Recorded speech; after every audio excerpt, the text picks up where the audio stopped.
Hizi ni ripoti za Ayo TV hapa Zanzibar kufuatia tabia iliyozoeleka visiwani Zanzibar kwenye nyakati za sikukuu kuzimwa kwa umeme masaa mengi, nyakati za kufanya maandalizi ya vyakula vya sikukuu, jambo ambalo husababisha hasara za kuharibika kwa vitu kama keki, vileja na kadhalika, ambavyo ni vya matumizi ya sikukuu, jambo ambalo husababisha hasara kwa vyakula na vifaa kuharibika.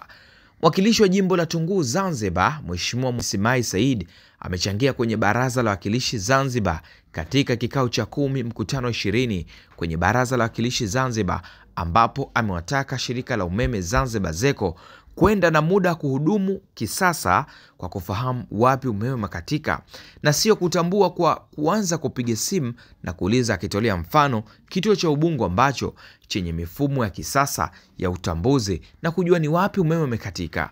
Hizi ni ripoti za Ayo TV hapa Zanzibar. Mimi ni Tuesday. Na Mheshimiwa mwenyekiti wangu wa kamati aliwasisitiza sana tulipokwenda wapi ya Ubungo.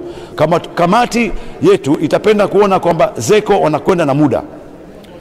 Chengine kuhusu stability ya umeme kwa upande wa maeneo ya mjini, pia muangalie pia maeneo majumbani. Tunapokwenda katika miezi hii watu wana shughuli zao, wakati wa sikukuu, pangeni mipango maalum. Watu wanapika, unajua watu wanafanya biashara zao, mnaoharibia.